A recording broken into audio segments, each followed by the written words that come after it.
Bonjour et bienvenue pour cette conférence de presse. On s'excuse du retard, un peu de retard qui s'est opéré. Je vais vous présenter l'équipe qui est chargée de vous délivrer le message dans le cadre de cette conférence de presse. Nous avons le professeur Mamadou Diouf, historien et président du comité de commémoration du 80e anniversaire du massacre des tirailleurs sénégalais. Le professeur Rokhaya Fall, historienne, chef de mission des experts sénégalais qui se sont rendus en mission du 19 au 28 novembre 2024 en France. Ils vont faire la restitution de cette mission. Nous avons aussi le professeur, elle est aussi présidente de la commission numéro 1, établissement des faits du comité de commémoration du 80e anniversaire du massacre des tirailleurs sénégalais. Nous avons aussi le professeur Mamadou Fall, coordonnateur du projet Histoire générale du Sénégal, le colonel Saliou Ngom, directeur des archives et du patrimoine historique des armées. Nous avons aussi M. Mahone Touré, directeur par intérim des archives nationales du Sénégal. Nous avons aussi le docteur Adama Ali Pam, responsable des archives à l'UNESCO, qui pour lui est absent. Et je m'en vais donner la parole au professeur Mamadou Diouf pour le mot d'introduction. Merci beaucoup. Bonjour.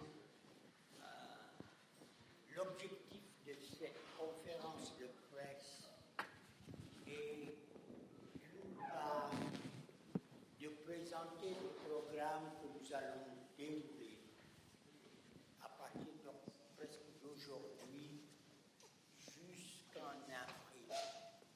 Parce qu'en avril, le comité va remettre au gouvernement sénégalais un livre blanc. Et aujourd'hui, l'objectif est de parler de la commémoration officielle qui va avoir lieu donc dimanche au cimetière de Thiaroye, au camp militaire et au Grand Théâtre. Donc 3 mouvements qui sont des mouvements d'une part officiels, le cimetière, le dépôt de Gerbe, le camp de Thiaroye, les discours, mais aussi des prestations. À la fin de cette séquence, on aura une séquence qui est la séquence de, disons, aube africaine, le ballet-poème de Keita Fodeba, qui raconte l'histoire d'un tirailleur, du recrutement à la mort à Thiaroye. Donc ça, c'est la première phase. Et la deuxième phase, c'est la phase, effectivement, du travail qui va mener au livre blanc, qui est un travail de recherche. Et ce travail de recherche repose sur 2 volets. Le premier volet est un volet d'identification de la documentation, d'identification des archives et d'un état des lieux des études disponibles pour ensuite, si vous voulez, ouvrir sur des recherches qui seront poursuivies. Et dans ce cadre précis, je sais beaucoup d'entre vous êtes intéressés plus à cette chose, il y a eu cette délégation. Cette délégation composée, ça aussi on a demandé, beaucoup de journalistes ont essayé de comprendre la composition. Maintenant, vous avez une idée de la composition. Ils sont là, sauf un. Donc, vous aurez le choix de poser toutes les questions que vous voulez, et ils auront le choix, effectivement, de répondre. Et ça va être le choix. plaît.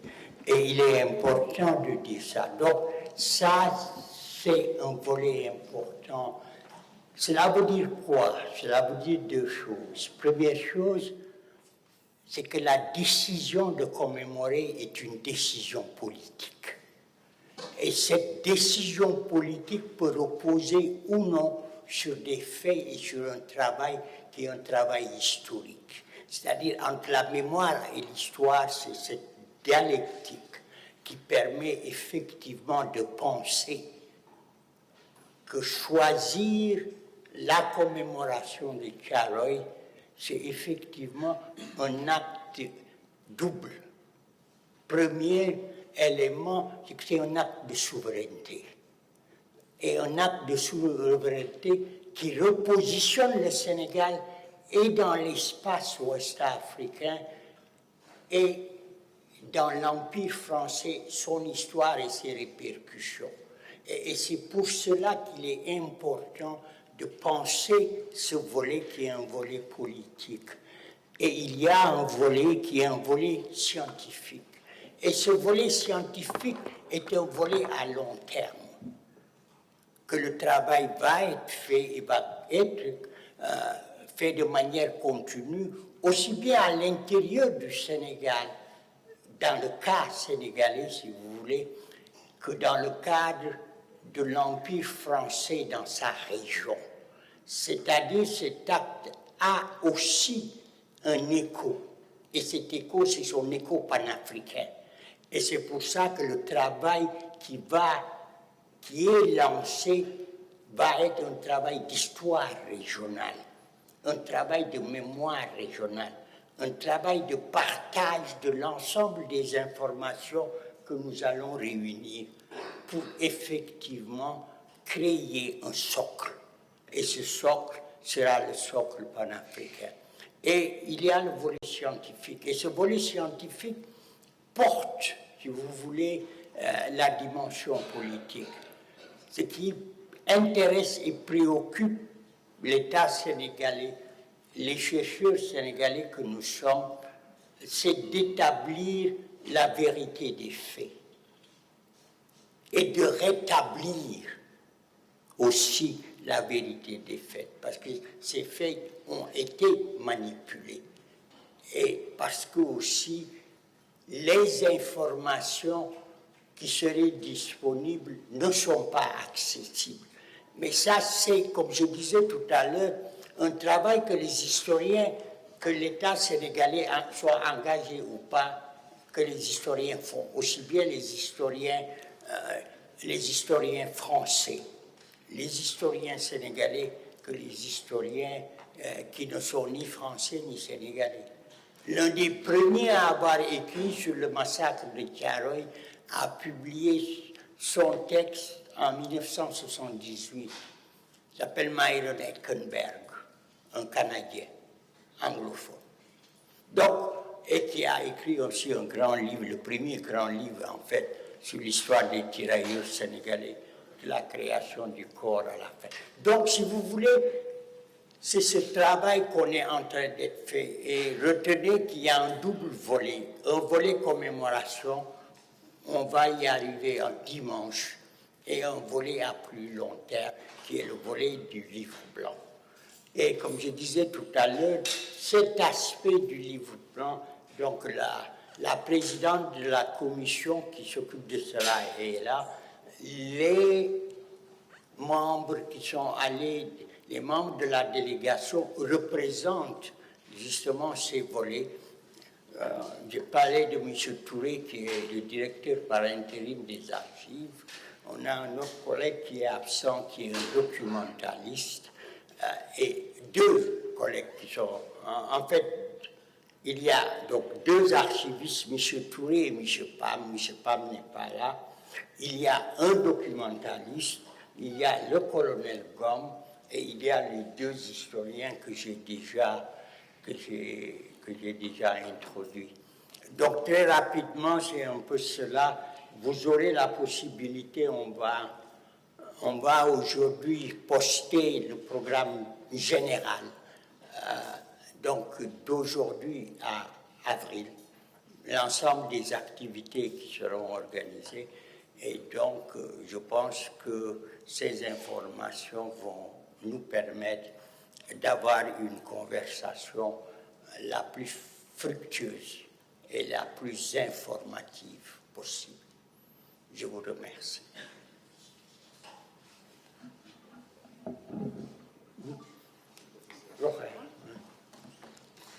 Merci beaucoup, Monsieur le Président du comité. Vous avez présenté la commémoration qui se passe le 1er décembre.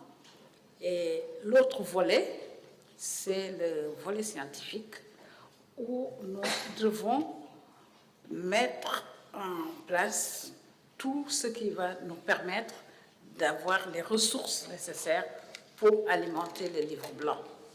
C'est la raison pour laquelle on ne s'arrête pas au 1er décembre, mais après le 1er décembre, nous avons toute une liste de manifestations du mois de décembre, janvier, février, jusqu'au début avril, où nous allons échanger autour de conférences, autour de différents panels. Nous allons échanger, parler de ce moment dramatique dans notre histoire, cet douloureux épisode qui s'est passé le 1er décembre 1944. Nous devrons aussi, autour de beaucoup de groupes qui se sont constitués autour des historiens, autour d'archivistes et de documentalistes, essayer d'abord de rassembler les documents nécessaires. Donc, la première sous-commission est une commission dont le président vient d'arriver, c'est le docteur Kandi, Tierno Kandi, qui faisait partie de la délégation. C'est la sous-commission qui s'occupe de la cartographie des sources, de l'identification et de la cartographie des sources. La deuxième sous-commission, c'est la commission qui établit les faits, qui est dirigée par le professeur Mamadou Fall. Donc, après les ateliers tenus par la sous-commission qui s'occupe de l'identification et de la cartographie des sources, il a paru nécessaire d'aller sur place, parce que depuis 2014, vous savez que le président Hollande est venu et a remis des documents, des archives, tout ce avait-il dit, tout ce qui concerne le Thiaroye 44. Mais Thiaroye 44 comporte beaucoup de zones d'ombre. Et c'est la raison pour laquelle le gouvernement a dépêché une mission composée d'historiens, d'archivistes et de documentalistes, avec aussi le responsable, le directeur du musée des armées, le colonel Ngom. Nous étions 6, en fait, à nous déplacer et à aller en France pour essayer de rencontrer les autorités. On les a rencontrés effectivement et d'échanger avec eux, d'essayer d'aller sur place pour voir qu'est-ce qu'on peut avoir comme document pour des recherches complémentaires concernant Thiaroye 44. Donc, la délégation a visité plusieurs sites en France pour accéder à ces informations qui n'avaient pas été fournies par les archives remises par le président Hollande en 2014. Donc, les objectifs incluaient donc, comme je l'ai dit tout à l'heure, la recherche de documents inédits, de documents indispensables à la manifestation de la vérité sur le massacre de Thiaroye et de répondre aux questions qui demeurent, qui jettent un flou, des zones d'ombre concernant cet épisode. Combien de tirailleurs ont embarqué à Morlaix en 2014? Y a-t-il une liste nominative des tirailleurs embarqués? En fait, le manifeste du bateau Circassia, où ont embarqué les tirailleurs. Y a-t-il eu des débarqués à Casablanca? Une question qu'on se pose aussi. Combien de tirailleurs ont débarqué à Dakar?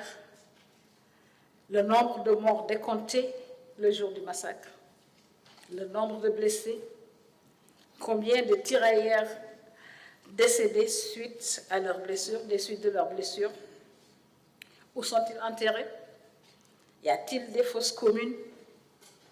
Combien de tirailleurs ont été acheminés vers Bamako, parce que c'est à partir de Bamako qu'on les dispatchait à travers cette Afrique occidentale? Quels sont les territoires de provenance des tirailleurs? Autant de questions qui, s'il y a certaines réponses quelque part, ne sont pas des réponses qui ne nécessitent pas de débat. Il y a donc des zones d'ombre ici. Voilà toutes les questions qui nous passaient par la tête. La mission s'est déroulée du 19 novembre au 28 novembre. Nous avons fait des recherches au niveau des archives militaires, dans le service historique de la Défense à Vincennes. Nous avons fait des recherches aussi à Nantes, aux archives de la mission. Nous avons aussi fait des recherches aux archives de la mission des Compagnons de la Libération. Nous avons fait des recherches plutôt aux archives nationales d'outre-mer, à Aix-en-Provence. Nous avons été aussi à Fréjus pour voir le CHETOM. Le CHETOM, c'est le centre d'études, centre historique d'études des troupes d'outre-mer. Nous avons été à Leblanc, où se trouvent aussi les archives de la justice militaire. Et finalement, c'est le retour le 28. Donc vous voyez que c'est une mission assez courte qui a été effectuée au pas de charge, de l'ouest de la France au sud, en passant vers quelques centres dans l'Indre, le Blanc. C'est une mission difficile, mais une mission qui a réussi, si je peux m'exprimer ainsi, dans la mesure où nous avons pu avoir des choses inédites. Nous avons, dans un premier temps, été en contact avec des éléments qui ne parlaient que du contexte général, qui parlaient de la Seconde Guerre mondiale. Mais nous avons eu aussi, par exemple, des actes de décès de tirailleurs fournis. En explorant les registres de décès de Dakar de 1945, nous avons relevé beaucoup d'actes de décès de tirailleurs et je pense qu'un regard approfondi et des vérifications sont à faire sur ces actes. La délégation aussi s'est intéressée aux journaux de l'époque, à des fonds iconographiques, et les journaux tels que le Télégramme, l'Aurore ont rapporté des scènes de vie et la trajectoire des prisonniers africains. Ces témoignages ont permis d'ajouter un vécu dramatique aux milliers de soldats, pour la plupart qui n'étaient pas encore identifiés. Certaines sources iconographiques ont permis de mettre un visage à certains prisonniers de guerre, parce que jusque-là, vous voyez même sur l'affiche là, c'est de l'ombre, c'est des ombres. On n'a pas de visage. Certaines sources iconographiques trouvées ont permis de mettre un visage à certains prisonniers de guerre. Mais la mission a appréhendé aussi des trous dans les archives, ces trous qui expliquent les zones d'ombre sur la question de Thiaroye. Il y a eu des listes nominatives de prisonniers sénégalais trouvées dans les archives des départements. Et cela nous fait penser qu'il faut un petit peu changer d'approche dans la recherche de ces archives et utiliser l'approche par les communes. Parce que c'est au niveau de Rennes, les archives de Rennes, qu'on a pu trouver ces informations-là. Il faut donc changer d'approche, aller vers l'approche par les communes pour la reconstitution de la trajectoire et l'itinéraire des tirailleurs. En somme, c'est un pas important pour l'établissement de la vérité historique qui a été fait, puisque la mission a pu collecter des informations cruciales qui permettent de formuler des pistes de recherche supplémentaires. Donc nous avons un certain nombre de recommandations à faire, nous les ferons à l'autorité qui nous avait envoyé. Et en tout état de cause, nous pensons que la recherche va se poursuivre pour combler les lacunes trouver. La recherche entamée en France doit aussi pouvoir se poursuivre ailleurs, telles que dans les archives britanniques, dans les archives américaines aussi, et même dans les archives de la sous-région, en Gambie et au Mali. Donc la tâche est encore là. C'est un pas qui a été fait, un pas fructueux, mais les choses restent à être poursuivies. Restent à être poursuivies, d'autant plus que vous n'êtes pas sans ignorer que les tirailleurs sénégalais n'appartiennent pas seulement au Sénégal. Les tirailleurs sénégalais sont des tirailleurs sénégalais africains. C'est le terme générique tirailleurs sénégalais, mais c'est des Africains de cette région. Et comme a dit le président du comité, cela pourra nous permettre de faire une histoire régionale. Donc, voilà en gros ce que je voulais vous dire par rapport à cette mission-là, étant entendu que les autres membres de la mission pourront compléter et étoffer les résultats de cette mission. Voilà donc ce sur quoi je voulais communiquer avec vous. Monsieur le Président, vous avez la parole. Merci beaucoup, Rokhaya. Donc, ce qu'on va faire est, sur l'ensemble de vos questions, s'il y a des réponses qui sont les réponses des autres membres du comité, je leur donnerai la parole. Donc, la parole est à vous. Si vous pouvez dire votre nom, votre organe et poser votre question. Merci.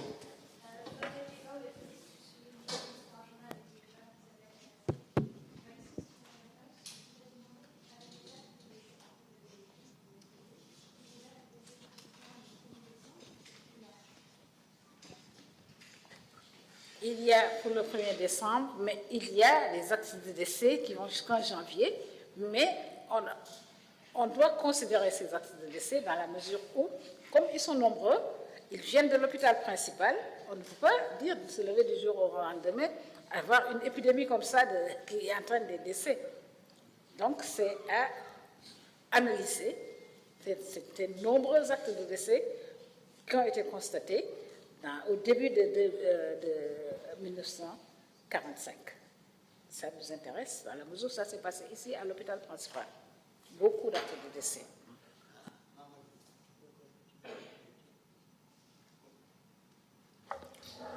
Sur ce registre précis, bon, je pense que Madame la Présidente a donné la bonne information. Parce qu'il ne faut pas oublier que l'événement s'est déroulé en décembre.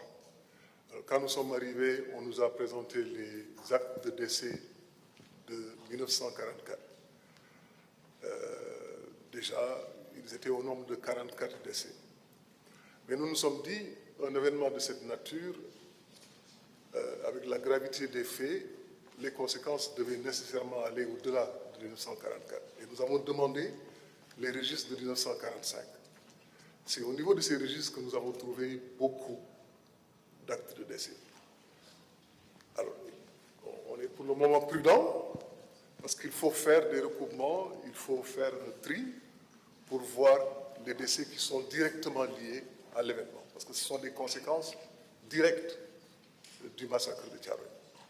On ne peut pas donner pour le moment un chiffre exact, un chiffre précis, mais on doit dire que le nombre de décès va bien au-delà de ce qui a été jusqu'ici annoncé. Et nous en avons des éléments pour l'attester. Merci. Merci, Maman. Maman, est-ce que tu peux, dans une certaine mesure, expliquer, parce que vous êtes l'archiviste, la nature des documents, justement, dont les deux professeurs Fall ont parlé? Bon, merci, professeur. Cette mission, comme l'a si bien dit Madame la Présidente, qui nous a menés un peu partout en France dans différents dépôts d'archives, a permis de collecter un certain nombre de documents. Et la nature des documents qui ont été collectés sont surtout des notes. Nous avons eu également des correspondances, des rapports qui ont été élaborés par les différents responsables et des inspecteurs qui ont été envoyés sur place pour constater le massacre. Donc en gros, c'est des documents qui ont été produits par l'administration coloniale française qui ont été consultés. Voilà, merci.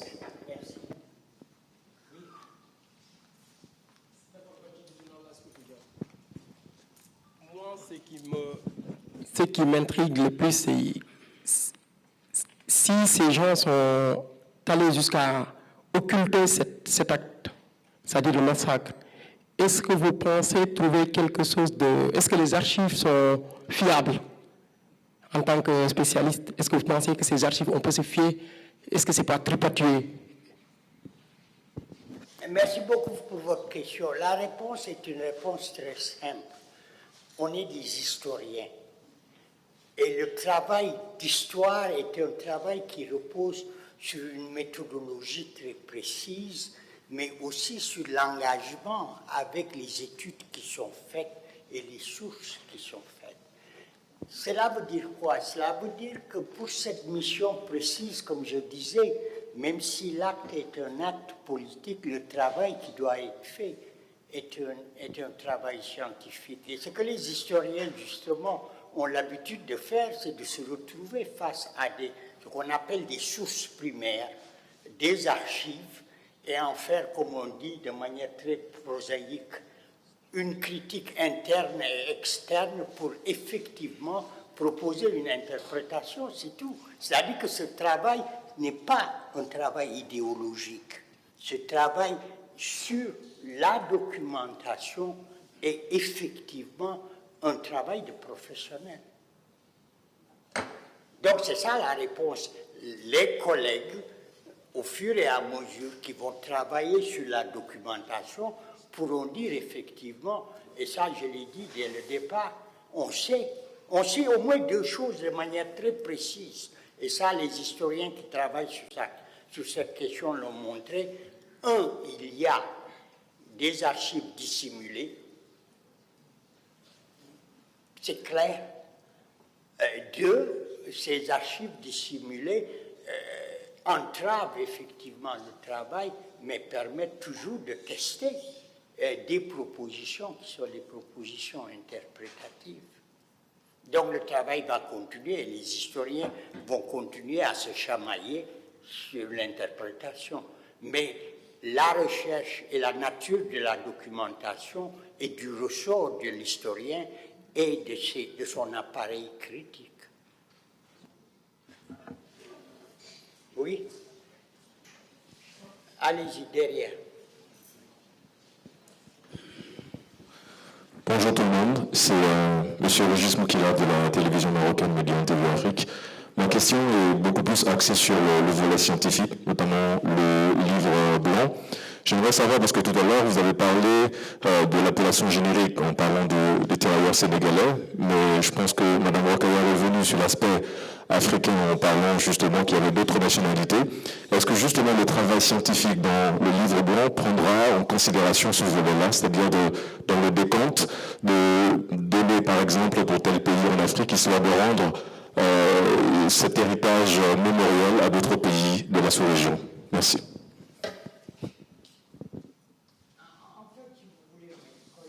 Mes collègues vont compléter. Le travail, on voudrait faire un travail qui est un travail le plus complet possible. On sait aussi que les tirailleurs, la majorité de ces tirailleurs n'étaient pas sénégalais. Mais même le titre de sénégalais, beaucoup de gens n'arrivent pas à savoir très bien ce que ça veut dire. Vous savez, le Sénégal se réduisait à quoi? Quand on a créé, disons, la force noire, comme on l'a appelé par Faidherbe en 1856, c'est que le Sénégal, c'était que Saint-Louis. On parlait du Sénégal et des dépendances. Et la dépendance, c'était Gorée. Donc l'idée, le nom renvoie à un territoire qui est un territoire particulier, qui n'est pas le Sénégal d'aujourd'hui, qui n'est pas la colonie du Sénégal. Et vous savez, je pense que c'était l'année dernière, le Premier ministre sénégalais a parlé de tirailleurs africains et tout le monde l'a raillé. Mais la réalité, c'est qu'on devrait appeler ces tirailleurs africains. Mais le nom générique, c'est tirailleurs sénégalais. Et l'idée, justement, pour aller dans votre sens, le choix de l'actuel gouvernement sénégalais de commémorer, c'est justement le choix qui explique aussi la dénomination, la nouvelle dénomination du ministère des Affaires étrangères, qui s'appelle ministère de l'intégration africaine et des Affaires étrangères. Donc, Thiaroye, c'est un affichage de la dimension africaine par rapport à toute autre dimension. La deuxième chose, c'est le comité a effectivement et va investir sur l'idée que non seulement nous allons partager toutes les informations réunies par le Sénégal avec tous les pays qui ont eu des ressortissants, mais l'idée en reprenant, en fait, si vous voulez, la décision qui a été prise en 2001 par le président Alpha Oumar Konaré, il a érigé une statue du tirailleur à Bamako. Et c'était l'une des plus grandes célébrations, une des plus grandes célébrations des tirailleurs et de commémoration du massacre. Et en fin de parcours, peut-être l'année prochaine, certainement, en fait, la commémoration ne sera plus une commémoration sénégalaise. Si le lieu de mémoire, c'est le cimetière de Thiaroye, et probablement là où il y a les fosses communes, la célébration est une célébration panafricaine. Et cette célébration panafricaine annonce, si vous voulez, une histoire qui est une histoire à venir. Et cette histoire à venir, c'est l'histoire de la région, c'est l'histoire régionale. C'est pour ça que le comité insiste aussi sur la nécessité de promouvoir en fait un programme qui sera un programme d'histoire régionale, mais aussi un programme d'enseignement qui prendra en considération ce lieu de mémoire et ce récit qui est le récit de mémoire et d'histoire sur lequel nous travaillons.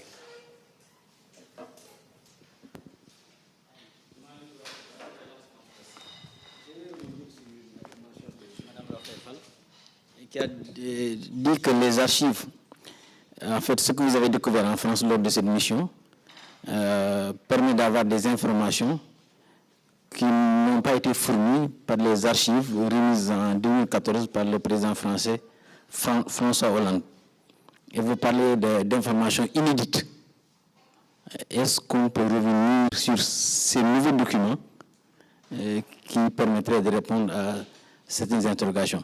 La deuxième question porte sur la reconnaissance hier par le président français Emmanuel Macron de l'événement de Thiaroye 44 comme un massacre commis par l'armée coloniale française. Qu'est-ce que ça ouvre comme perspective dans la recherche?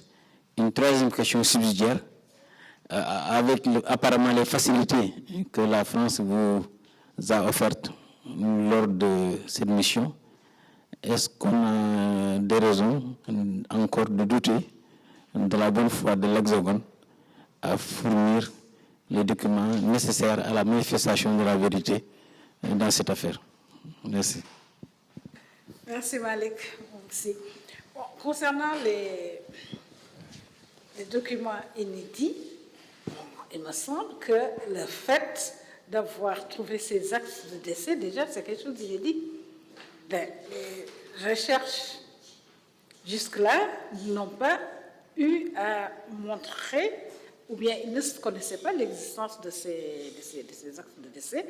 Et cela a été possible parce que nous avons pris une autre approche des documents. On a été dans les communes pour voir un peu ce qu'on pouvait glaner par-ci, par-là. On a eu à parcourir aussi les journaux de l'époque, parce que ici, les journées de décembre 1944, ces journaux-là, c'est le blackout total.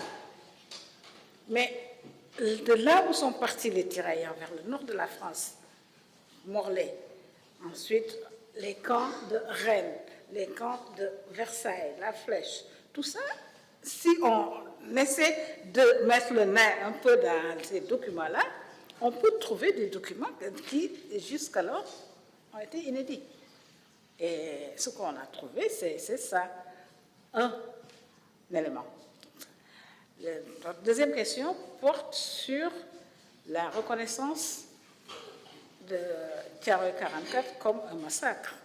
Ça, il fallait sentir cela venir. C'est ce qui doit être. Et je pense qu'à partir de ce moment-là, les relations ne sont plus comme avant, à mon sens. Il y avait une troisième question, je ne sais plus laquelle. Non, c'est la troisième question. C'est la bonne foi. La bonne foi de la France. En tout cas, nous, on a été bien reçus. Ils nous ont ouvert les portes, mais on ne s'est pas contenté de cette camisole-là qu'ils avaient mis en place. Nous avons essayé d'aller au-delà, d'aller dans d'autres lieux.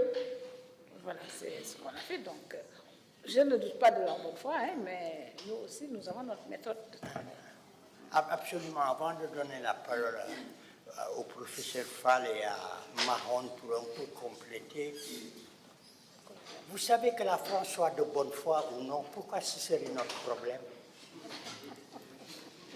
Nous, ce qui nous intéresse, c'est la vérité. On veut savoir qu'est-ce qui s'est passé à l'aube du 1er décembre 1944. Combien y a-t-il eu de morts? Pourquoi on a tiré sur les gens avec des automitrailleuses? C'est tout ce qu'on veut. C'est pas... Il faut qu'on se mette dans la tête.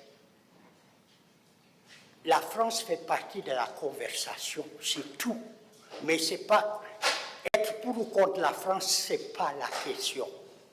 La question, c'est de savoir qu'est-ce qui s'est passé et est-ce que la France... Ça, c'est la première chose. La deuxième chose qui doit être très claire,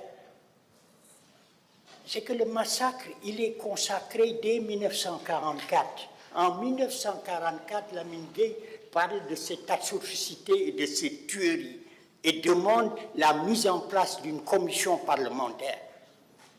La grande question, elle est simple.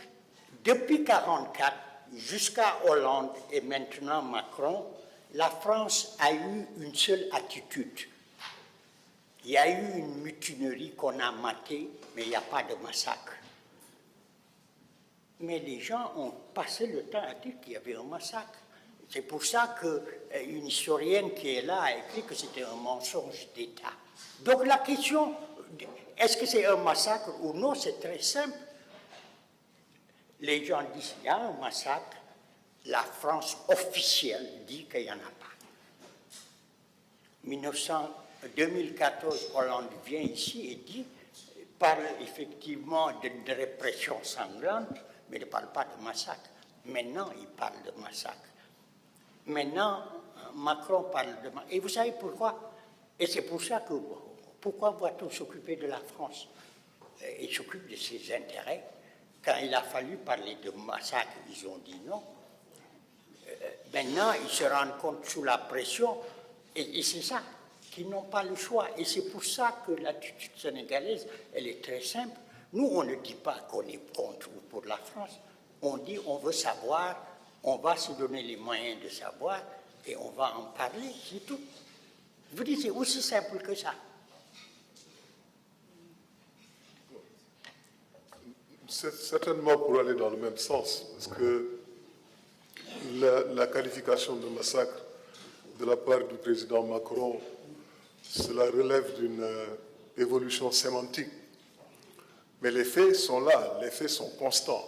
Et le président Diouf l'a rappelé, dès 1944, il était établi qu'il s'agissait d'un massacre. Ce qui s'est passé, c'est qu'on a essayé de mettre une chape de plomb autour de ces événements. Et il y a eu un blackout le 1er décembre 1944, aucune radio n'a parlé de l'événement. Aucun journal local n'a parlé de l'événement. Et ils se sont systématiquement employés à couvrir ces faits. On retrouve par exemple dans le rapport de Louis Mera une ligne qui dit très clairement « Il nous faut construire l'oubli sur cet événement ». Et pendant 80 années, le gouvernement français, l'État français s'est employé à fabriquer l'oubli. Et c'est en cela que cette commémoration, quand même, c'est quelque chose de fondamental. Parce qu'il s'agit de rétablir des faits qui sont des faits constants, établis depuis plus de 8 décennies. Il y a un aspect que Madame la Présidente a abordé tout à l'heure, sur la question de la bonne foi des autorités françaises. Je crois que le professeur Diouf a raison de dire que ce n'est pas notre préoccupation à proprement parler. Parce qu'il faut distinguer deux choses. Il y a le point de vue de l'État français, qui est le point de vue d'un État qui a à cœur de produire son propre narratif. Et ce narratif, est-ce qu'il est avéré? Cela rentre dans le cadre de, disons, d'un choix politique qui est le choix de la France. Et nous, pour ce qui nous concerne, tant qu'on restait dans le cœur d'un dispositif mis en place depuis plus de 8 décennies par l'État français, tant qu'on restait dans ce cœur, on n'allait pas comprendre réellement ce qui s'est passé. C'est pourquoi nous avons contourné le dispositif de l'État central jacobin pour aller vers les communes. Et c'est à ce niveau que nous avons trouvé les véritables données qui vont nous permettre de produire notre propre narratif des faits. Et je crois que sous ce rapport, la Commission a été bien inspirée d'adopter cette méthodologie. Merci. Merci.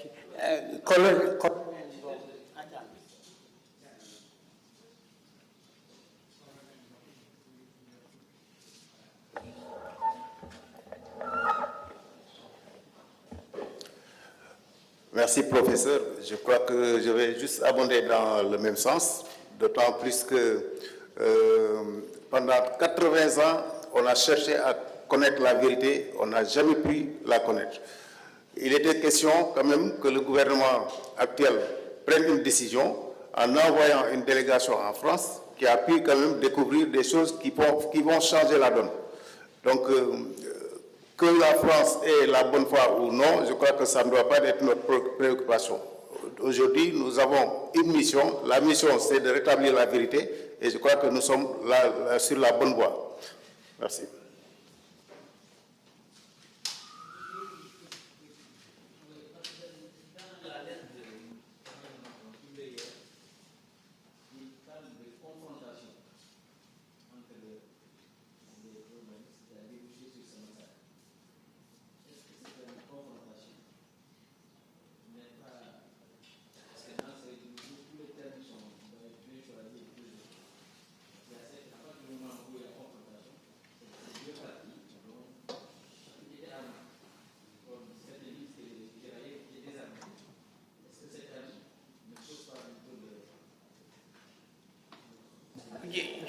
Je reviens sur ce que j'ai dit et que le professeur Fall, les deux professeurs Fall ont confirmé.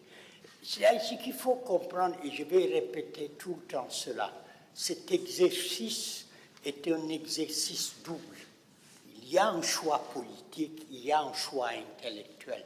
Et ce travail intellectuel est fait par des intellectuels, des professionnels qui font un travail d'historien. Ce que vous dites sur la confrontation, c'est encore ça, si vous voulez, cette fiction qui est entretenue par l'État. Vous savez, un État est toujours un État historien.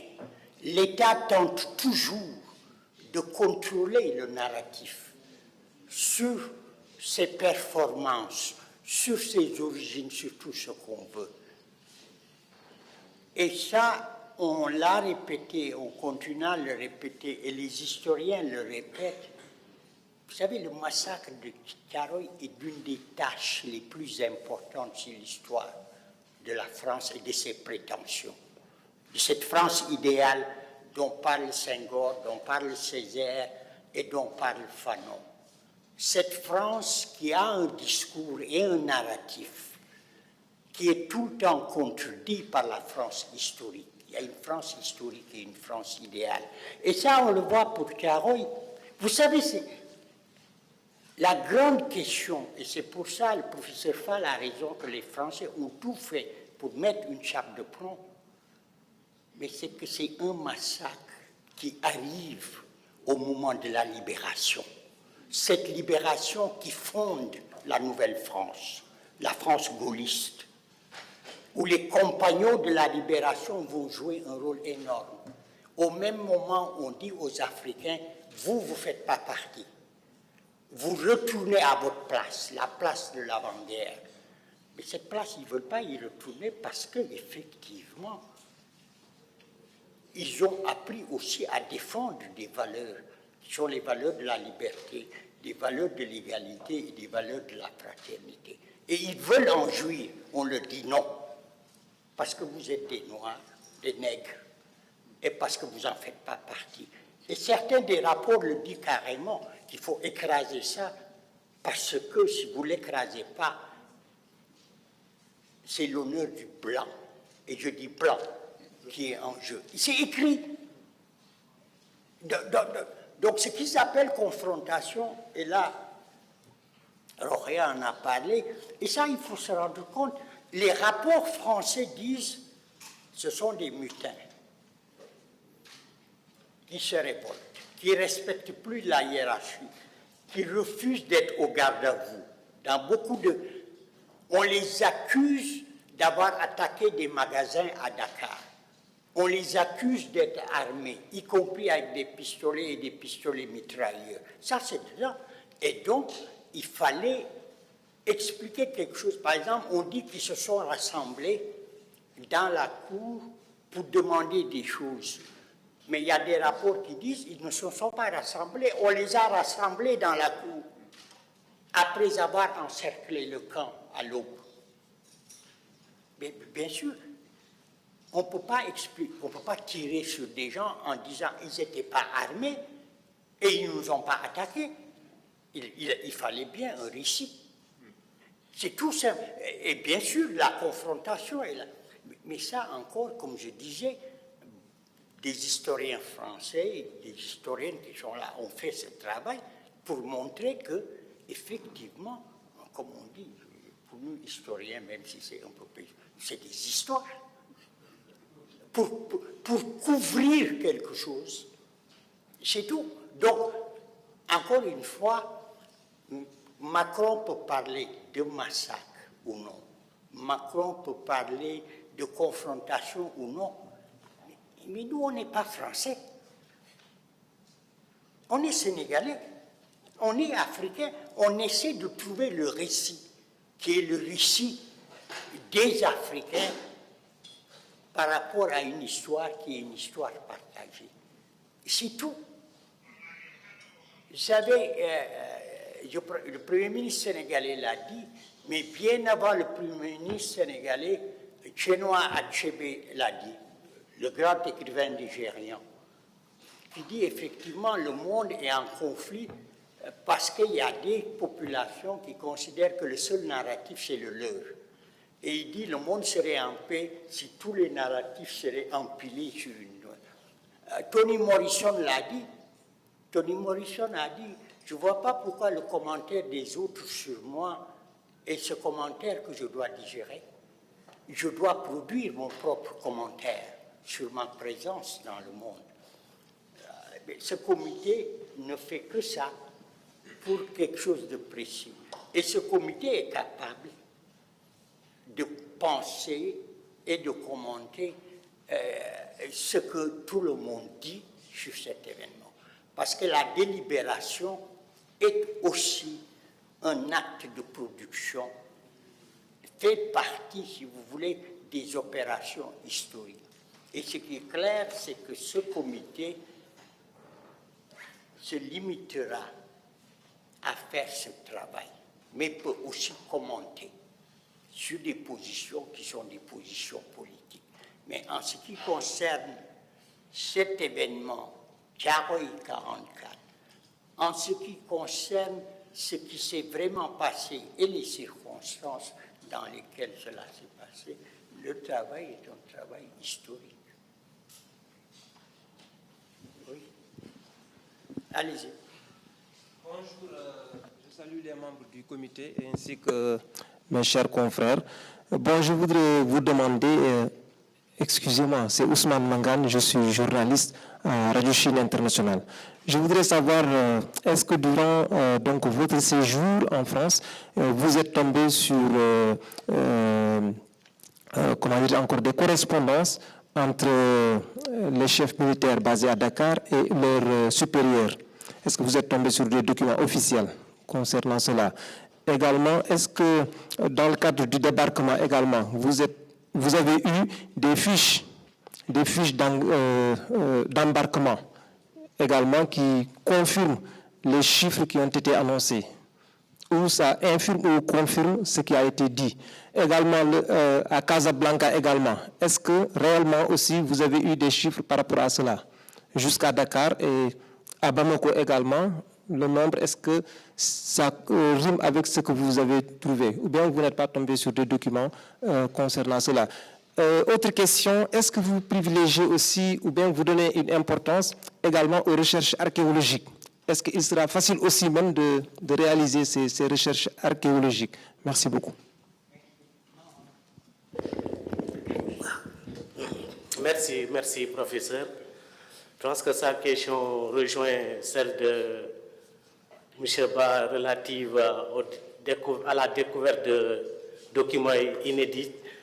Et là, sur ce point, pour rebondir sur la réponse de de professeur Rokhaya Fall, là, sur les documents inédits, pour dire que nous avions un postulat de départ avant de partir en mission. Parce qu'il y avait, dans le propos liminaire de Mme Fall, il y avait un certain nombre de questions que plusieurs chercheurs se sont posées, dont la question relative à la liste des tirailleurs qui ont été embarqués à Morlaix. Et si on ne trouve pas cette liste, nous sommes tombés sur la liste de l'équipage. Et si on trouve la liste de l'équipage, on peut penser qu'effectivement que la liste des tirailleurs qui ont été embarqués existe. Voilà. Donc, les documents que vous avez demandé si nous avons trouvé la fiche de ceux qui ont embarqué à Morlaix, et au niveau de Casablanca, le nombre de tirailleurs qui ont refusé également d'embarquer dans le bateau, nous ne les avons pas encore vus, mais nous avons quand même des pistes qui peuvent nous permettre vraiment d'explorer d'autres pistes de recherche, comme l'a affirmé la professeure, au niveau de la Grande-Bretagne, au niveau des États-Unis, pour continuer les recherches. Voilà, c'est ce que je peux dire pour l'instant par rapport à votre question. Merci. Mahmoud, je voudrais compléter un peu, parce que moi, il y a une question quand même qui nous a tiré le filet un petit peu. Nous nous sommes dit, un bateau qui apparaît. Dans un bateau, il y a toujours un manifeste. Il y a la liste, normalement, de ceux qui ont embarqué. Surtout que ce sont des militaires qui embarquent. Les militaires sont très bien organisés. Il doit y avoir cette liste-là quelque part. Maintenant, on a posé la question, impossible de trouver ces documents-là. Chacun interprète à sa façon. Voilà. En tout cas, nous avons posé cette question à plusieurs reprises, mais cette liste ne se trouve nulle part. Voilà. Peut-être bien qu'on la trouvera un jour.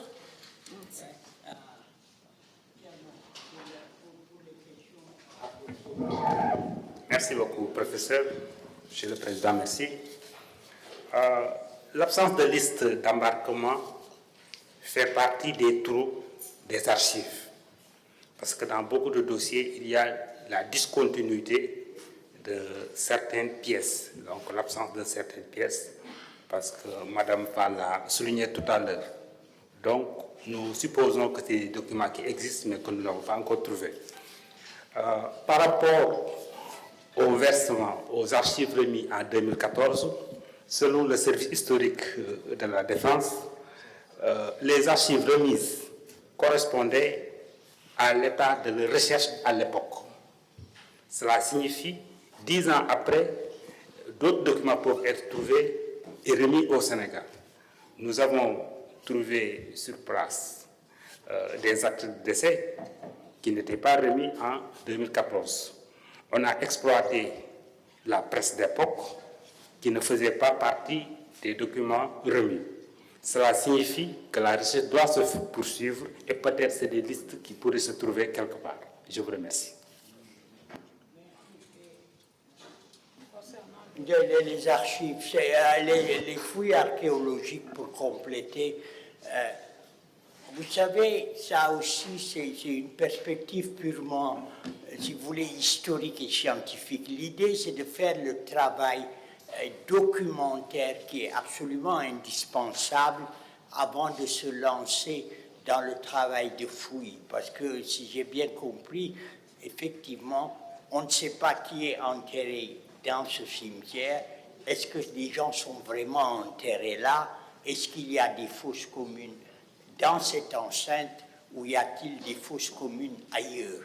Mais ce travail, on est en train aussi de faire les préparatifs nécessaires, d'avoir une bonne cartographie et à partir de cette cartographie, effectivement, parce qu'aujourd'hui, il y a des archéologues sénégalais très chevronnés et probablement dans le court terme, quand les connaissances les plus précises seront accumulées, il sera possible effectivement de lancer, disons, ce travail archéologique. Merci.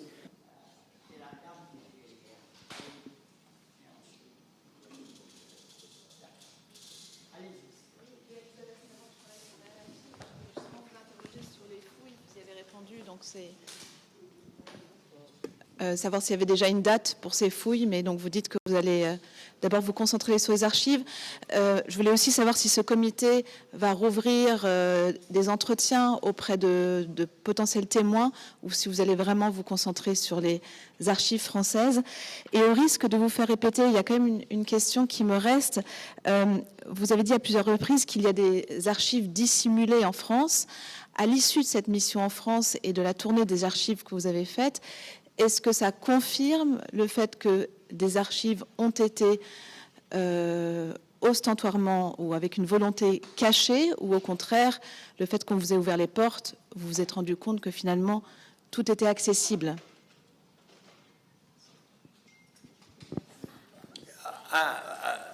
Je vais donner la parole au professeur Fall pour répondre à votre question.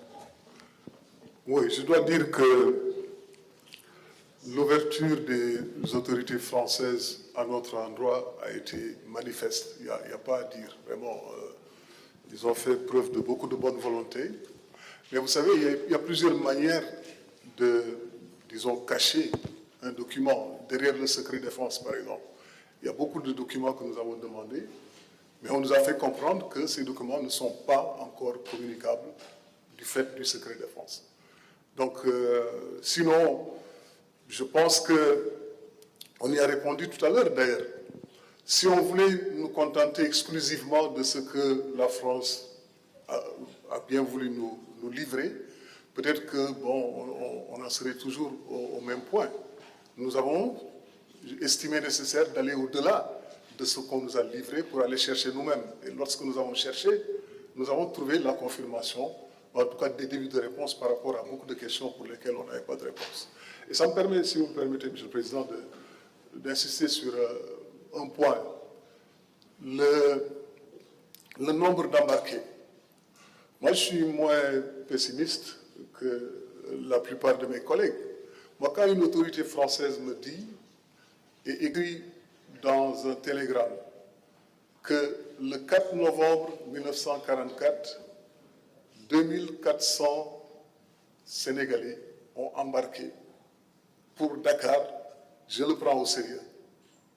Et je me dis que ce chiffre, quand même, doit être considéré comme un chiffre établi.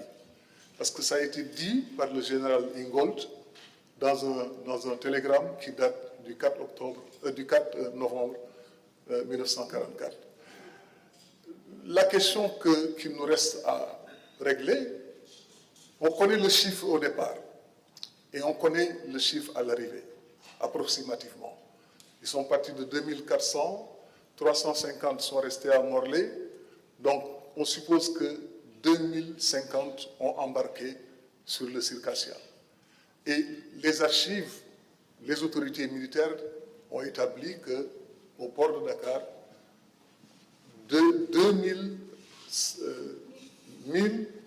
1280 ont débarqué. Le compte est fait. Ce qui fait que, en fait, sans tomber dans le fétichisme des chiffres, on a une idée assez précise du nombre d'embarqués et peut-être du nombre de disparus, entre guillemets. Parce qu'il y a des tirailleurs qui ont disparu dans les statistiques officielles, et il faut nécessairement les retrouver. Et c'est pourquoi, d'ailleurs, le travail qu'on a fait dans les départements est un travail intéressant. Parce que là, il ne s'agit plus de retrouver des chiffres, il s'agit de retrouver des individus, des personnes, des vies. Et on a pu identifier des noms, on a pu identifier des trajectoires, et c'est sur cette base, certainement, avec le travail qu'on aura à faire, qu'on va reconstituer tout le puzzle. Ceci est vraiment à notre portée, et je fais confiance en ce comité pour pouvoir faire ce travail et le mener jusqu'au bout. Merci. Merci beaucoup. Et là, vous avez une idée du genre de débat qui a cours dans ce comité entre, en fait, ce que mon collègue effectivement essaie de faire et ceux qui ont des doutes à propos des chiffres. Mais comme je disais, c'est un débat qui est un débat ouvert et qui va continuer. Donc vous, et ensuite, allez-y. Bonjour. Moi, je suis une archive dissimulée. Je m'appelle Yves Abibou et je suis le fils d'Antoine Abibou, qui est un rescapé du massacre. Ça fait 60 ans que je le sais. Et si on avait voulu le savoir, on aurait pu le savoir depuis beaucoup plus longtemps. Je suis une archive dissimulée. Ce sont les journalistes et les historiens qui m'ont retrouvé et j'ai raconté ce que mon père m'a raconté quand j'avais entre 5 ans et 10 ans. C'était bien un massacre, il n'y a aucun doute. Depuis 20 ans ou 30 ans, on aurait pu interroger les enfants des survivants. Ça n'a pas été fait. J'ai écouté avec beaucoup d'attention la liste des questions que vous vous posez. Elle est assez complète, mais je me permettrai d'en rajouter quelques-unes. Quels étaient les lieux de détention? Mon père m'a dit qu'il avait été emprisonné à Gorée. Il existe des courriers, il existe des documents d'époque qui disent « Libérer les prisonniers de Thiès et de Gorée ». J'aimerais bien qu'on travaille là-dessus. Quelles étaient les armées étrangères présentes à Dakar à l'époque? Il y a la petite histoire et il y a la grande histoire. Il y avait des armées étrangères. Mes cousins du Ghana m'ont indiqué que mon oncle a croisé mon père quand il était prisonnier. Mon oncle était un marine de l'armée anglaise. On peut continuer, je ne suis pas historien, mais avec mes faibles moyens, on peut trouver des choses quand on le veut. Je rajouterai la question, qu'a fait le Sénégal depuis toutes ces années? Il n'y a pas que la France qui a couvert les choses d'une chape de plomb. Et je suis très heureux aujourd'hui que le gouvernement ouvre cette porte, car sans le Sénégal, on ne pourra pas avancer. J'ai d'autres questions. Qui étaient les juges militaires qui ont jugé mon père et qui l'ont condamné à 10 ans de prison? Quand je regarde le nom de ces juges, je ne sais pas si vous l'avez fait, ils ressemblent étrangement aux commandants des forces qui entouraient le camp.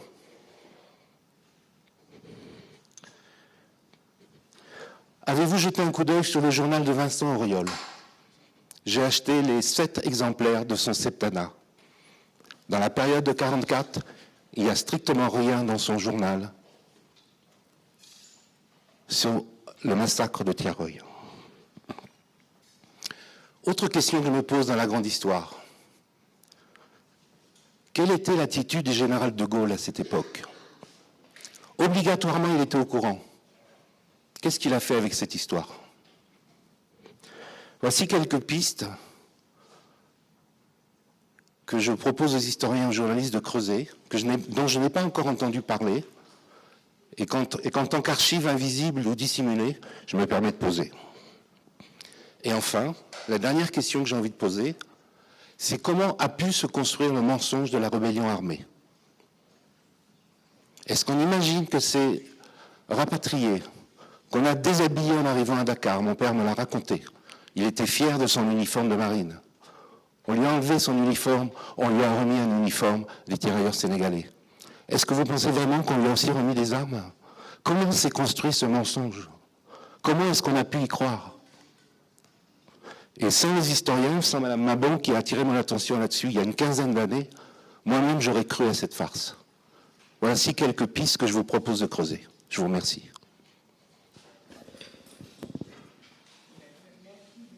Je pense que les pistes que vous tracez sont des pistes importantes et intéressantes, mais certains historiens travaillent sur ces pistes et la mise en place du comité est une réponse précisément à cette demande qui est devenue une demande urgente.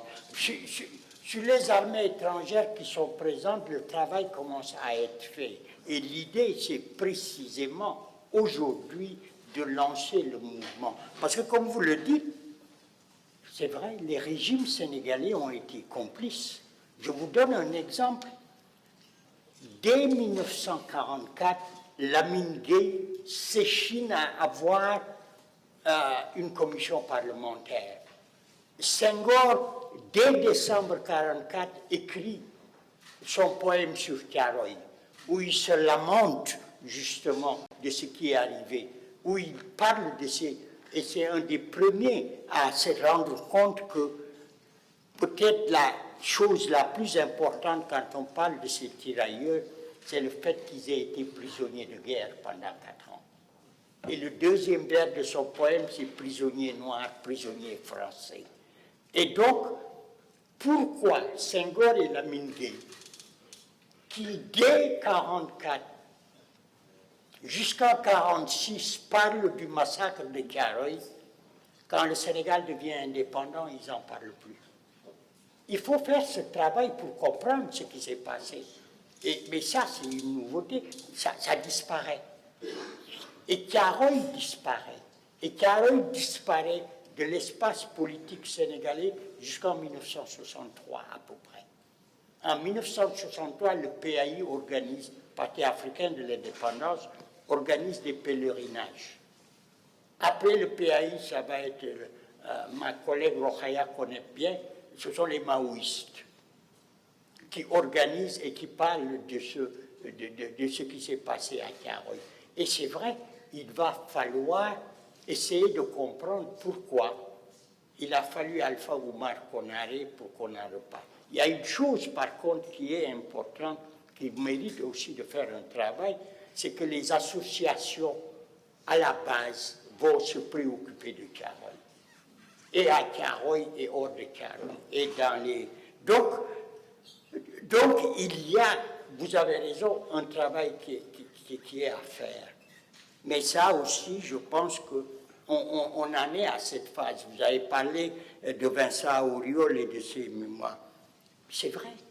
Pour moi, aujourd'hui, l'une des choses les plus importantes, c'est de lier le massacre à la libération et à la manière dont les Français célèbrent la libération, mais essayer d'oublier, en fait, cet élément qui fait partie aussi de la libération. Et c'est vrai. Et c'est tout cela, aujourd'hui, je pense, ce sont les questions sur lesquelles le nouveau régime sénégalais s'engage effectivement et s'engage à travailler avec les pays qui ont en fait fourni des tirailleurs, disons, à la France. Mais ça, comme je disais, il y a eu une période où, pas seulement les Sénégalais, l'État français a demandé et a imposé aux États africains de ne pas faire référence à Karoy. C'est pour ça que le film de Sembène pendant 10 ans est interdit en France. Et il est très peu présent au Sénégal. Malheureusement qu'aujourd'hui, le film va être montré au cinéma Ousmane Sembène à 17h, je crois, et aussi, en fait, il va être montré après le journal à la télévision, parce que justement, on essaie à la fois de satisfaire un public dakarois et on essaie de satisfaire, disons, la population sénégalaise, et il est possible, dans les pays environnants, de pouvoir regarder le film. Donc, le travail dont vous parlez est en train d'être fait, mais maintenant. Donc, oui, juste pour... Je salue M. Yves Abibou. Je ne sais pas s'il se rappelle, mais nous avons eu l'occasion de nous rencontrer dans mon bureau. Oui, c'est ça. Donc, pour vous dire que, bon, on est conscient des armes étrangères qui étaient sur place, et nous avons même dit qu'il faut envoyer une mission, peut-être, pour aller voir dans les archives des Américains, parce qu'ils étaient sur place. Et nous avons même des témoignages qui semblent accuser un peu les Américains d'avoir fourni des armes aux tirailleurs et autres. Bon, ça, c'est Maya qui le dit, mais bon, voilà. Et il y a le fait aussi que, comme l'a dit le président du comité, il faut lier un peu ce massacre à la libération. Nous avons jugé, d'ailleurs, la commission, la mission plutôt, a jugé nécessaire d'aller voir dans les archives de l'ordre de la libération à Paris. Mais comme vous avez dit, dans le journal Vincent Auriol, rien. Nous avons trouvé aussi le dossier de Pierre Kourounari, mince comme ça, rien sur 44. Donc, vous voyez le mutisme des archives. Mais ce mutisme-là, pour nous autres historiens, c'est aussi... Ça parle aussi, ça nous parle aussi. Et nous avons des interprétations à faire là-dessus. Le travail continue, monsieur Abi.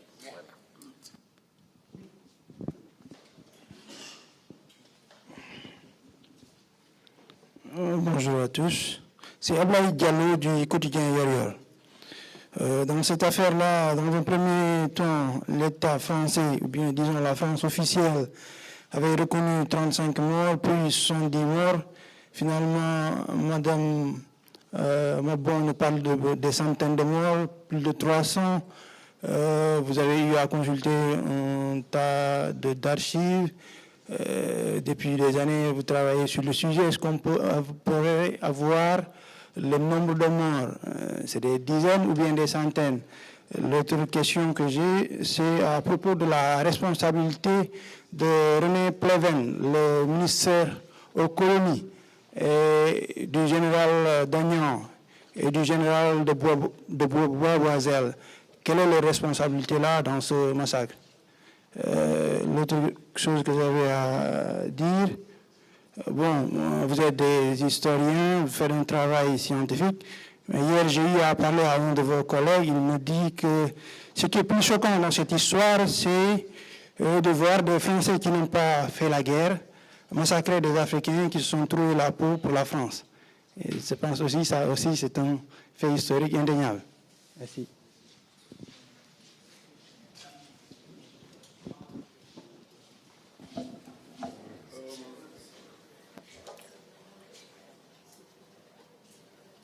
Voilà, merci.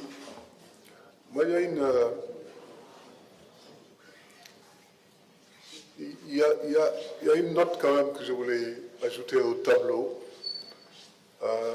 parce que je n'aimerais pas que cette recherche qui doit se faire dans la sérénité, parce que c'est comme ça qu'on fait de la recherche, débouche sur une confrontation, et le mot a été prononcé tout à l'heure dans le message du président Macron. Je me demande s'il n'y a pas une contradiction dans les termes même de ce message. Bon, on attend de le lire pour bien donner une interprétation définitive. Mais lorsqu'on reconnaît un massacre et dans le même temps, dans le corps du texte, on fait comprendre qu'il s'agissait d'une confrontation, moi je pense que c'est une nuance qui quand même en diminue la portée. Mais moi, la dimension que je voulais y ajouter, qui est quand même une note beaucoup plus optimiste, ce n'est pas une question de confrontation avec la France. C'est une question de rétablir la vérité historique. Et pour le faire, nous avons notre propre narratif à produire, mais nous devons aussi le faire avec, disons, la collaboration des historiens français. Ça, c'est quand même quelque chose qui, à mon niveau, est importante. L'autre aspect sur lequel j'aimerais insister, c'est qu'il faut distinguer deux choses. Il faut distinguer l'État central français, un État jacobin, championne dans la construction de l'Empire et soucieux de maintenir la prépondérance française, et de l'autre côté, le peuple français. Moi, ce qu'il m'a été donné de constater, ce qu'il nous a été donné de constater à nous tous, en consultant les archives des départements, en consultant les journaux de l'époque, c'est de voir quand même un immense élan de solidarité de la part du peuple français. Le peuple français a protégé certains les tirailleurs. Ils les ont aidés. Et ça, c'est un aspect sur lequel, quand même, il faudra un jour, il faudra en faire l'histoire. Parce que l'histoire, ce n'est pas simplement le narratif de l'État français. C'est un narratif qu'il faut remettre à l'endroit, qu'il faut déconstruire, mais il faut aussi mettre en relief un autre aspect qui ouvre des perspectives beaucoup plus heureuses du point de vue de la coopération entre la France et le Sénégal. Merci.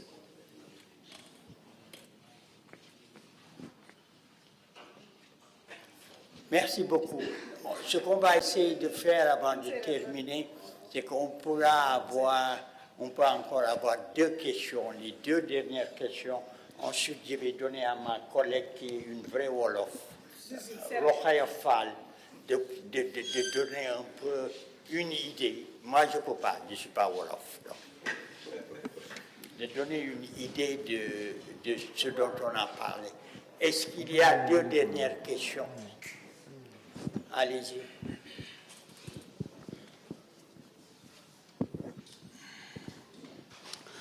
Salam alaikum. Je m'appelle Albourah Ndiaye, Sans Limite TV.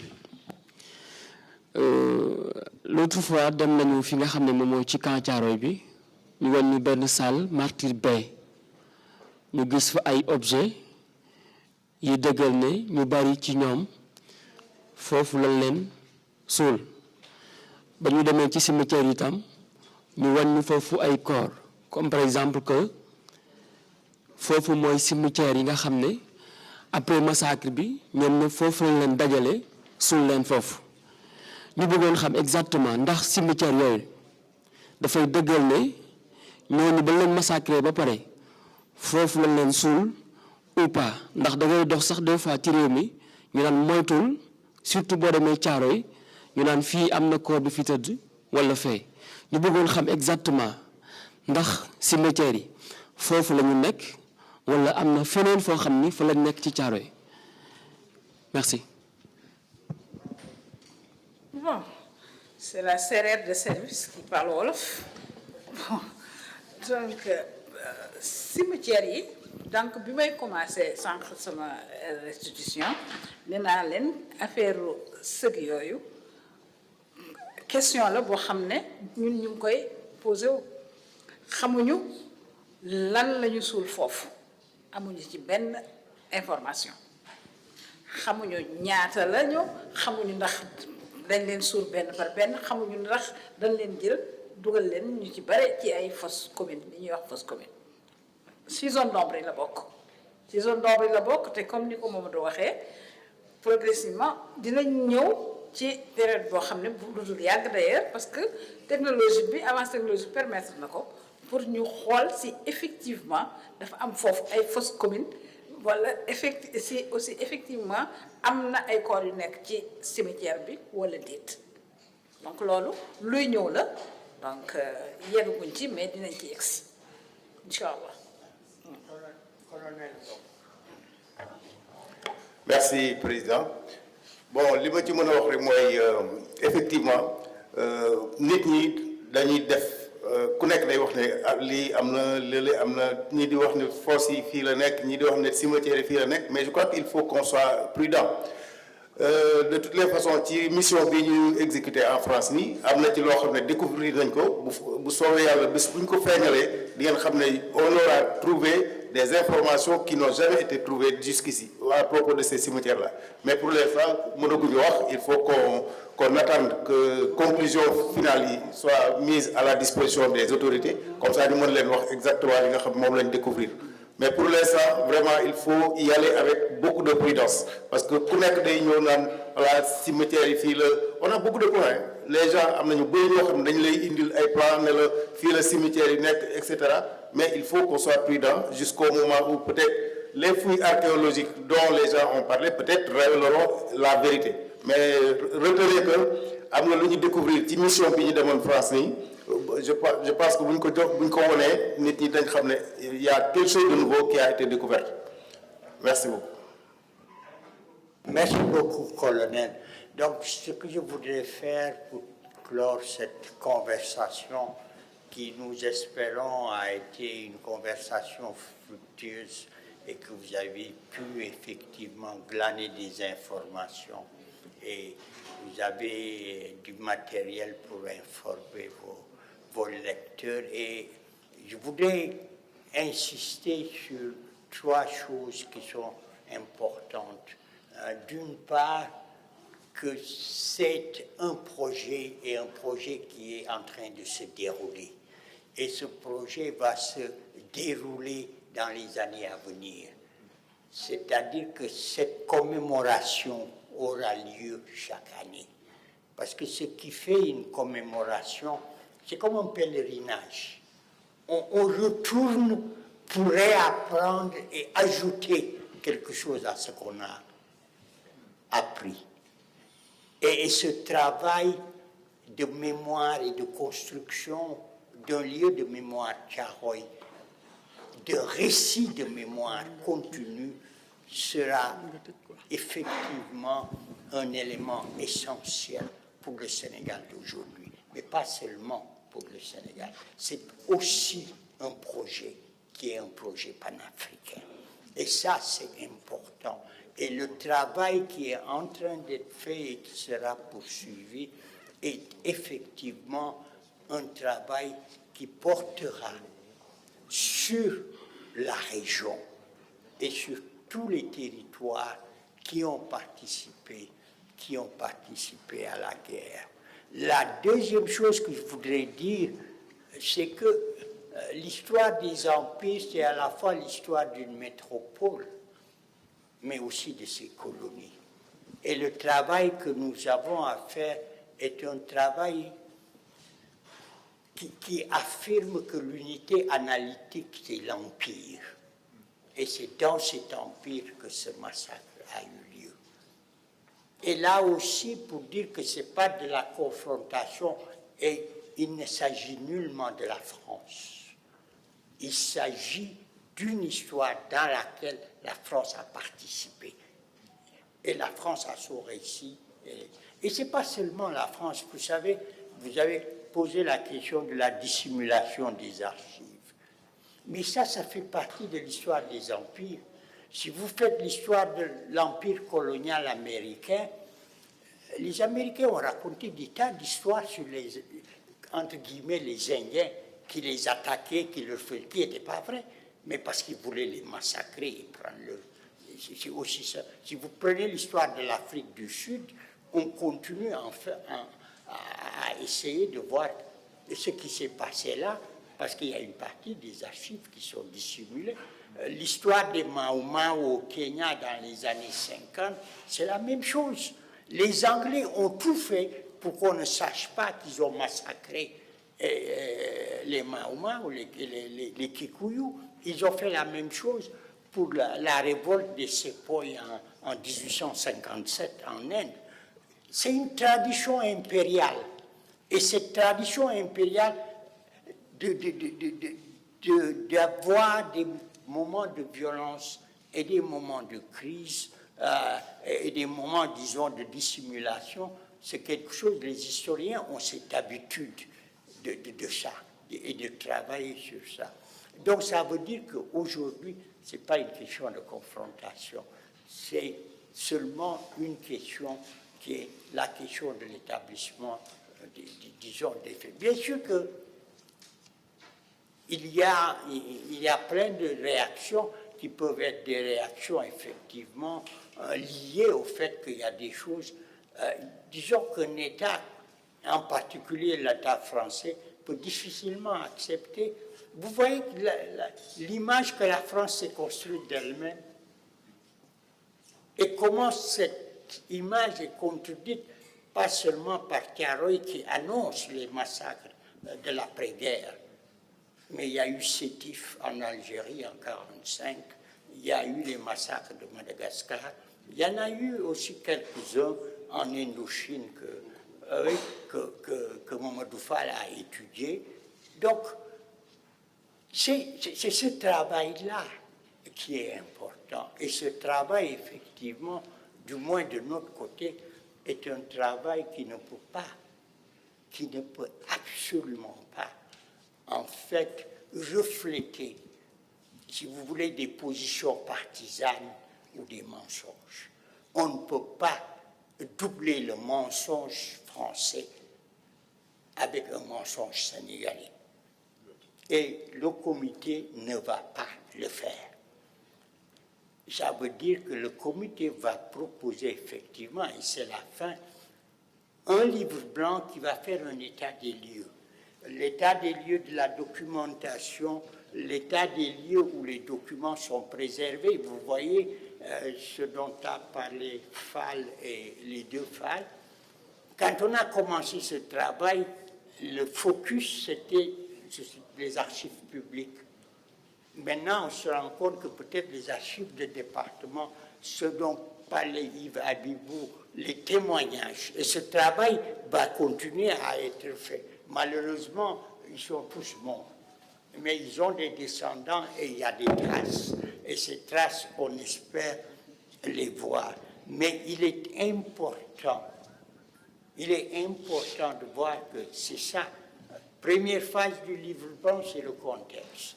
Deuxième phase, qu'est-ce qu'on sait de ce qui s'est passé et quels sont les documents dont on dispose? Où sont ces documents? Et à partir de ces documents, et c'est ça dont parlait Yves Abibou, quel est le programme de recherche, peut-être sur 10 ans, pour le moment à lancer? Et quel rôle, et nous ferons ce travail de faire des recommandations au gouvernement sénégalais, effectivement, quel est le programme de recherche à adopter? D'une part, un programme qui serait partagé avec les voisins, d'autre part, et en dernier lieu, comment faire de ce travail, de cette production, la base d'un travail d'instruction civique. Parce que ce dont il s'agit, en dernière instance, pour ce projet, c'est d'avoir une imagination historique pour fonder une communauté, et une communauté qui dépasse les frontières des États dans lesquels nous vivons aujourd'hui. Merci. Merci. Pour les accréditations, ceux qui s'étaient déjà inscrits peuvent attendre. On va les remettre tout de suite après.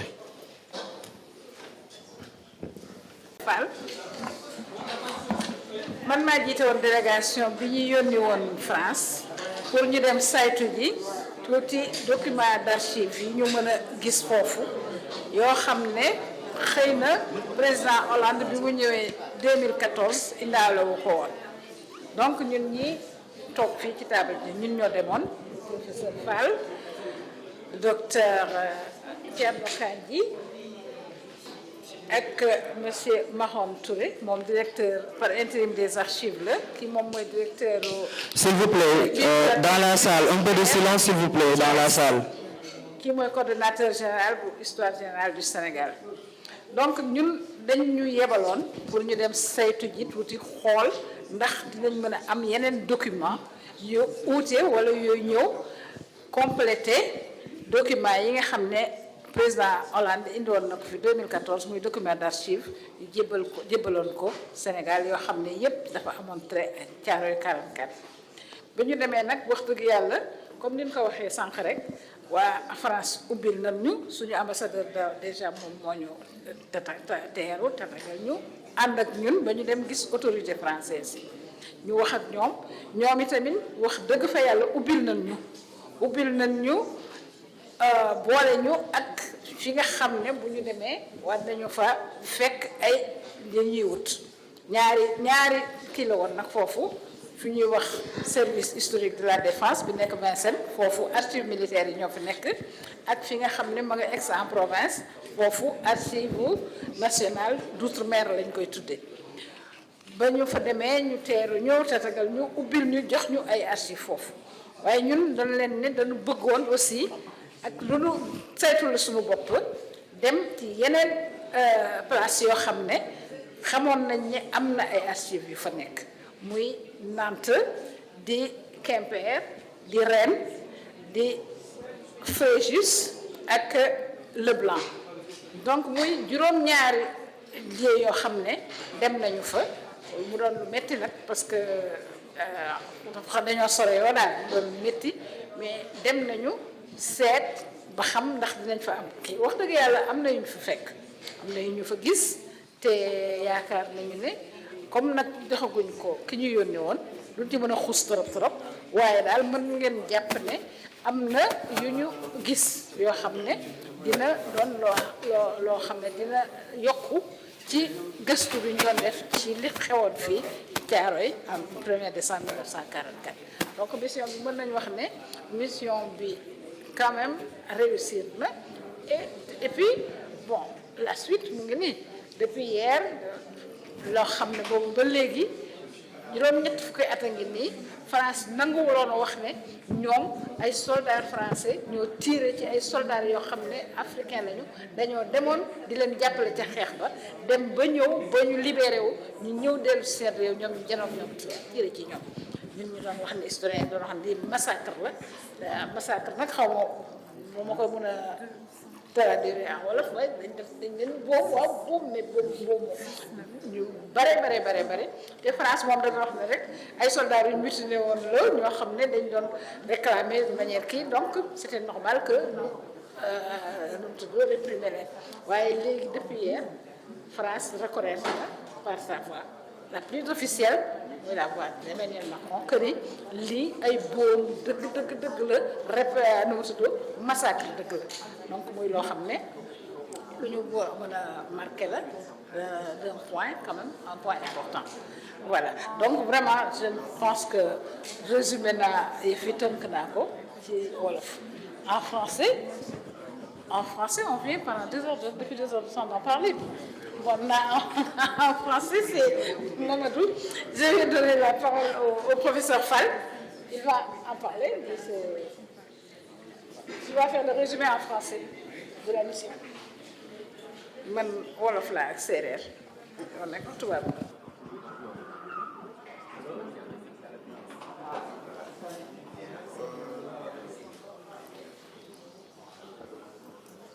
Voilà, donc c'est une mission qui était une mission d'exploration.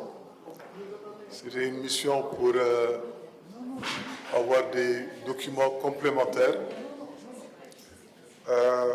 par rapport à un certain nombre de questions que tous les chercheurs, toute la population se posait en rapport avec l'événement de Thiaroye. Comme vous le savez tous, hein, il s'agit d'un événement qui, pendant plus de 8 décennies, a été couvert d'un manteau de silence. Le manteau de silence a été imposé dès les premiers jours. On sait qu'il y a eu un inspecteur des colonies du nom de Louis Mera qui a été envoyé à Dakar Dakar 2 mois après les événements. Et lui-même, à la fin de sa mission, dans ses conclusions, il a dit « Voilà un événement très grave, mais qu'il nous faut travailler à faire, disons, à loger dans l'oubli. Il faut donc construire l'oubli autour de cet événement. » Et pendant plus de 8 décennies, c'est cet oubli qui a été organisé.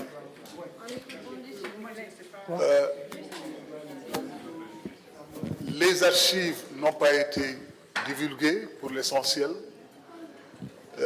Beaucoup de chercheurs n'avaient pas pu accéder à ces fonds d'archives-là et n'eût été peut-être la pugnacité de certains chercheurs, beaucoup de ces questions seraient restées dans l'ombre. Donc je pense que le gouvernement du Sénégal a été bien inspiré d'avoir mis en place ce comité pour faire la lumière sur les événements de Thiaroye. On ne s'est pas contenté justement d'aller en France pour chercher des documents. On a eu comme préalable la constitution d'un comité composé d'universitaires, composé de journalistes, d'artistes, de toutes les personnes susceptibles d'apporter un élément pour une meilleure intelligence de cette question de Thiaroye. Et pour compléter le tableau, il était question d'aller en France pour non seulement chercher les documents auxquels les chercheurs n'avaient pas accès jusqu'à maintenant, mais aussi aller au-delà pour élargir la palette de manière à disposer du maximum d'informations susceptibles d'établir les faits autour de Thiaroye. Alors, je pense pouvoir dire que la mission qui a été envoyée en France, comme l'a rappelé tout à l'heure ma collègue, a eu le temps de faire le tour de beaucoup de centres d'archives. Et au-delà, nous ne sommes pas contentés de ce que la France a bien voulu nous livrer. Nous avons pris ce qu'on nous a donné, mais nous sommes allés chercher au-delà. Et chercher au-delà, c'était d'aller jusque dans les communes pour retrouver la trace des Sénégalais. D'aller dans des fonds d'archives qui ne faisaient pas partie du lot qu'on nous avait présenté. Et c'est à ce niveau qu'on a pu quand même collecter des documents, des archives et des informations qui certainement vont nous permettre d'avancer dans la compréhension et l'intelligence de cette question-là. Je pense que la mission a fait une bonne moisson parce que les documents que nous avons ramenés nous permettent de donner des débuts de réponse à des questions que tout le monde se posait et sur lesquelles quand même nous allons faire avancer les choses de manière significative. Donc je pense que c'était ça l'économie qu'on pouvait faire de cette mission qui, comme je l'ai rappelé tout à l'heure, est revenue avec des documents probants qui vont au moins faire bouger les lignes sur la problématique de Thiaroye 44. Je vous remercie. Mamadou Fall, coordonnateur de l'Histoire générale du Sénégal.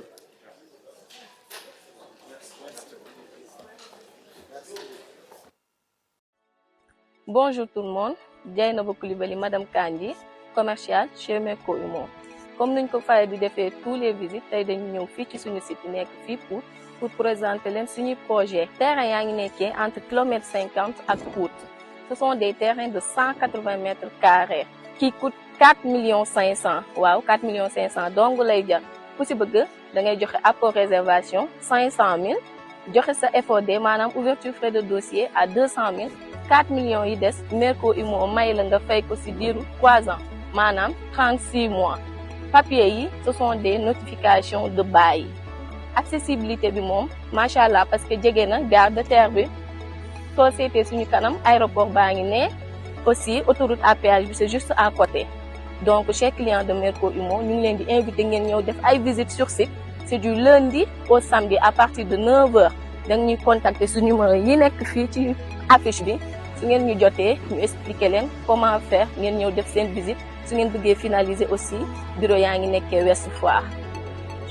Merco Humo du leen jaay terrain rek yem si déedéet viabilisation c'est à nos charge su ngeen déggee viabilisation maanaam dañuy dugal ndox dugal courant lieu baa ngi nii yaatu macha allah dina am aire de jeu lépp li nga xamante ne nit dina ko soxla pour jumtukaayam am na ci terrain yi nekk fii ci Pout donc ñu ngi leen di invité ngeen ñëw jënd ci terrain yi.